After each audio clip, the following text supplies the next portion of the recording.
आज हम बात करेंगे उत्तर प्रदेश आवास विकास परिषद जो क्वेश्चन पेपर हुआ था उसका पार्ट 3 में हम आ गए हैं। ठीक है, आज हम क्वेश्चन डिस्कशन करेंगे। 51 से 75 जो क्वेश्चन आए थे वो 25 क्वेश्चन उसको हम देखेंगे। ठीक है, तो पहला क्वेश्चन की तरफ हम लोग देखते हैं। तो पहला क्वेश्चन हमारा जो इसमें आया हुआ है, ठीक है, पूछ रहा है the minimum number of satellite which are required to visible visual from a place for it determine the accurate position. Accurate position के लिए कितने मिनिमम नंबर ऑफ सेटेलाइट की आवश्यकता होती है। ठीक है, तो ये इसका जो राइट आंसर होगा ये होगा बी होगा। 4 हमको मिनिमम सेटेलाइट की आवश्यकता होती है।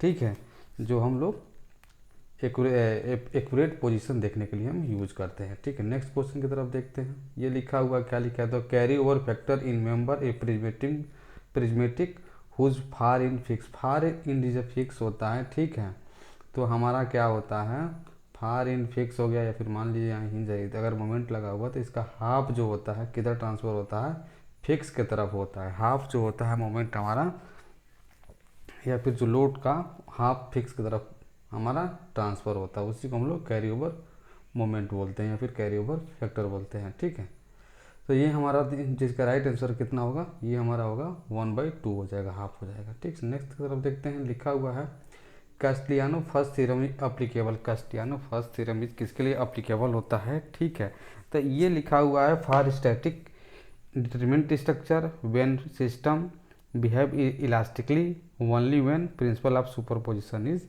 वैलिड। तो ये जो कैस्टिलियानो फर्स्ट थ्योरम जो होता है वो किसके लिए वैलिड होता है, ओनली जो सुपर पोजिशन थ्योरम को क्या वैलिड हो, जो इसके लिए हमारा सुपर पोजिशन अप्लीकेबल होता है उसी के लिए हमारा फर्स्ट थ्योरम यूज होता है। ठीक है, नेक्स्ट देखते हैं।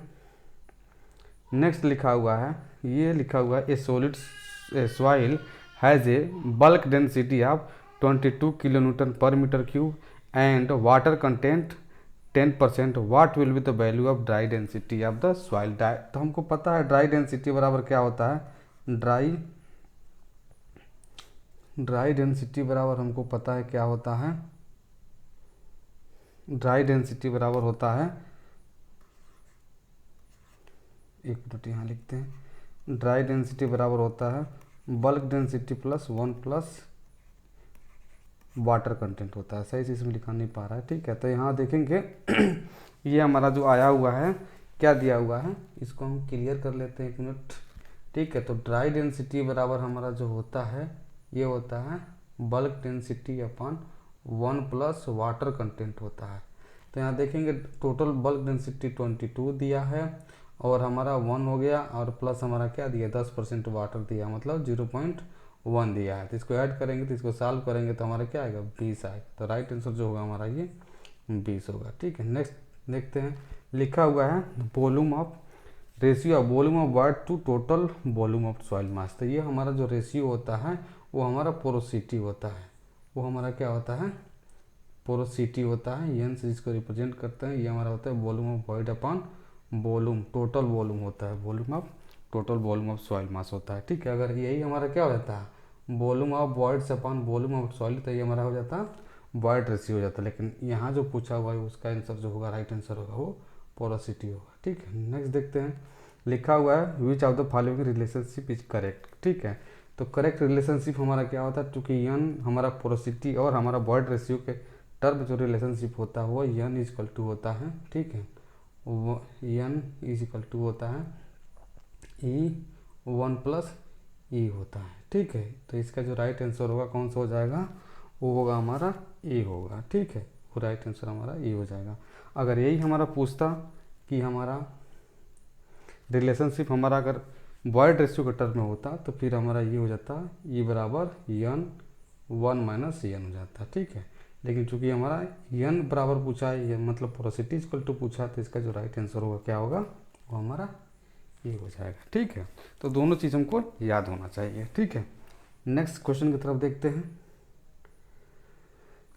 लिखा हुआ है विच of the following clay mineral shows the largest swelling and shrinkage characteristic. कौन सा सॉइल हमारा जो मिनरल्स है, क्ले मिनरल्स है, जिसमें क्या स्वेलिंग और श्रिंकेज की प्रॉपर्टी होती है, तो वो हमारा एक ही सॉइल है। वो कौन सा है, माउंट मोरिलोनाइट जो होता है, इसमें हमारा क्या होता है, इस सॉइल की हमारी प्रॉपर्टी होती है। ठीक है, जो क्यों होता है, क्योंकि इसमें वाटर बॉन्ड होते हैं, ठीक है। वाटर बॉन्ड की वजह से हमारा ये काफ़ी स्वेलिंग करता है, ठीक। नेक्स्ट क्वेश्चन की तरफ देखते हैं। लिखा हुआ क्या, limit of proportionality depend upon the which of the following. Limit of proportionality किस पे हमारा डिपेंड करता है, area, cross sectional, type of loading, type of material पर। कैसा हमारा मटेरियल है, डक्टाइल है कि इलास्टिक है, डक्टाइल है कि इलास्टिसिटी है, कैसा मटेरियल है, उसके ऊपर हमारा क्या लिमिट ऑफ प्रोपोर्शनलिटी हमारा डिपेंड करता है, ठीक है। नेक्स्ट क्वेश्चन की तरफ देखते हैं। अगला लिखा हुआ है the relationship between Young's modulus elasticity E and bulk modulus K and Poisson's ratio mu. तो पूछ रहा है कि करेक्ट हमारा जो रिलेशनशिप क्या होगा, ठीक है। तो जो दिया हुआ तो ये हमारा जो रिलेशनशिप होता है ई बराबर होता है 3k1 - 2 म्यू होता है, ठीक है। 1 = 3k1 - 2 म्यू होता है। तो ये हमारा कौन सा लिखा दिया हुआ है यहाँ पर देखेंगे, इसका जो राइट आंसर होगा कौन सा हो जाएगा, वो सी हो जाएगा, ठीक है, सी हो जाएगा। नेक्स्ट देखते हैं shear stress on principal plane. Principal plane पर हमारा शियर स्ट्रेस होता है, जी नहीं, प्रिंसिपल प्लेन पर हमारा शियर स्ट्रेस नहीं होता है, ठीक है। ऑलवेज क्या होता है, 0 होता है। तो इसका आंसर क्या हो जाएगा, ए हो जाएगा, ठीक है। नेक्स्ट क्वेश्चन देखते हैं। विच of the following represent the correct relationship between the radius of curvature, bending moment and flexural rigidity. तो ये चूंकि बेंडिंग इक्वेशन जो होता है क्या होता है, ये होता है हमारा m/e/r = σ/y होता है। तो यहाँ करेक्ट रिलेशनशिप पूछ रहा था कौन सा हो जाएगा, m/i = e/r। तो ये कौन सा हो रहा, ये हमारा जो हो रहा वो ए ऑप्शन करेक्ट हो रहा है, ठीक है, ए ऑप्शन करेक्ट हो रहा है, ठीक है। नेक्स्ट देखते हैं। नेक्स्ट लिख रहा है buckling load for a column a given depend upon the which of the following.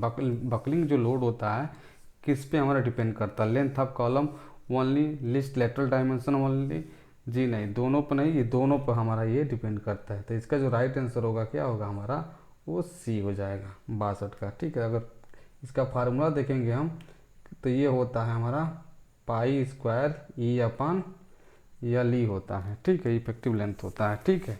तो देख रहे हैं रिलेशनशिप हमारा जो देख रहे हैं, यल भी दिया हुआ है और आई में क्या हो जाएगा, मोमेंट ऑफ इनर्शिया हमारा वहाँ पर बी और डी मिल जाता है। तो इसलिए हमारा क्या दोनों पर डिपेंड करेगा। नेक्स्ट देखते हैं। लिखा हुआ है effective length of column at one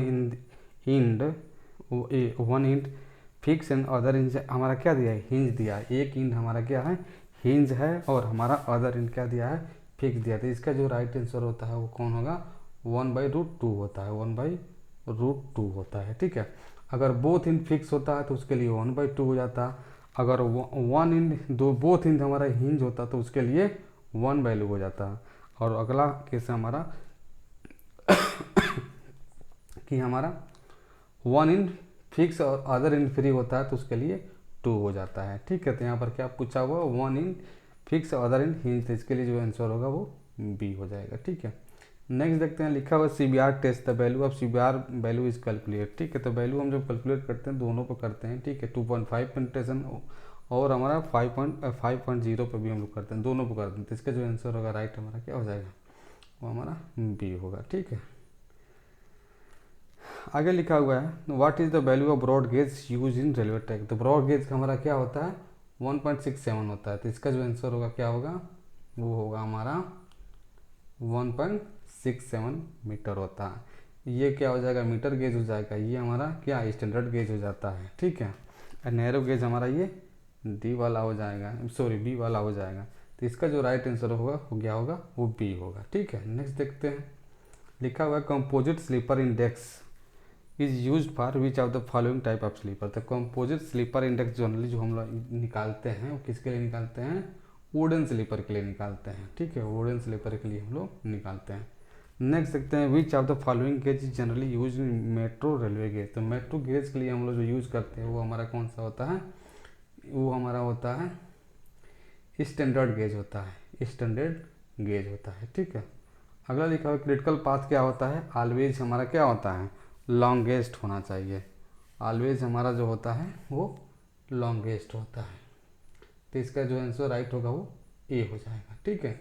next देखते हैं सिलेक्ट द इनकरेक्ट स्टेटमेंट क्या है, इससे पढ़ना है, फिर देखना है कि कौन सा स्टेटमेंट हमारा क्या है, इनकरेक्ट है। तो देखिए, a critical path always beginning the first event, yes ये भी सही है। A critical path always terminate the last event, ये भी सही है।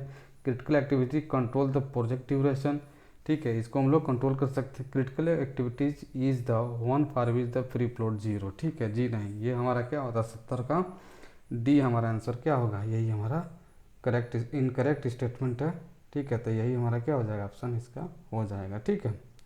नेक्स्ट देखते हैं।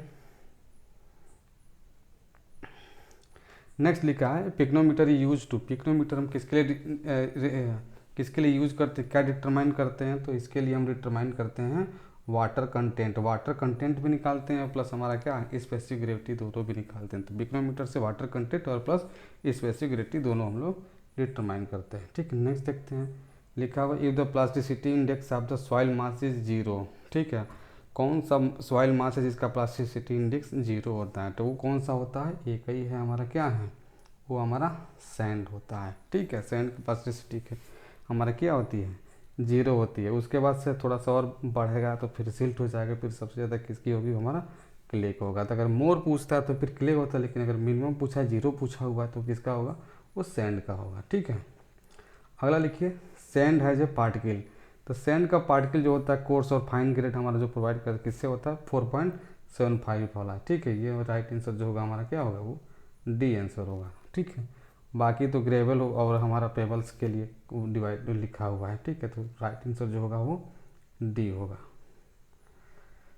अगला लिखते हैं compaction of clay soil is done by, compaction हम किससे करते हैं, अगर क्ले सॉइल है हमारा तो हमको सबको पता है, क्या पता है, क्ले सॉइल के लिए बेस्ट जो होता है वो सीप फुट रोलर होता है, ठीक है। इससे ही हम लोग अपना कॉम्पैक्शन करते हैं, ठीक है। अगर हमारा कोर्स सैंड हो तो उसको कोर्स या फिर ग्रेवल टाइप का होता है, ठीक है, तो उसको किससे करते हैं हम लोग वाइब्रेटर से करते हैं, लेकिन क्ले के लिए हमारा सी फोट होता है। अगला क्वेश्चन हमारा और लास्ट क्वेश्चन है हमारा, तो विच of the following has the highest permeability, permeability सबसे ज़्यादा किसकी होती है, ठीक है, क्ले में होती है, जी नहीं, कम होता है। फाइन सिल्ट में, जी नहीं, उससे भी कम होता है, ठीक है। कोर्स सैंड में सबसे ज़्यादा होता है। तो इसका जो आंसर होगा कौन सा का, वो सी आंसर होगा, 75 का आंसर जो होगा वो सी होगा, ठीक है। तो बस ये 75 क्वेश्चन थे। अभी नेक्स्ट वीडियो में हम 76 से 100 तक कर देंगे। टोटल क्वेश्चन हमारे 100 पूछे गए थे, तो फिर ये हमारा क्या सीरीज हमारा खत्म हो जाएगा। तो चौथे पार्ट में मिलते हैं अभी जल्द, ठीक है। आप लोग इस क्वेश्चन को देखें, और बहुत बेसिक क्वेश्चन पूछा गया था। मोस्टली क्वेश्चन जो आया हुआ था सब ये गुप्ता एंड गुप्ता से ही क्वेश्चन पूछे गए थे, ठीक है। तो आप लोग इसको देखिए और हमारे चैनल को सब्सक्राइब कीजिए, और अच्छा लगे तो अपने दोस्तों के साथ भी हमारे चैनल से जोड़िए। मिलते हैं नेक्स्ट वीडियो में, तब तक थैंक यू।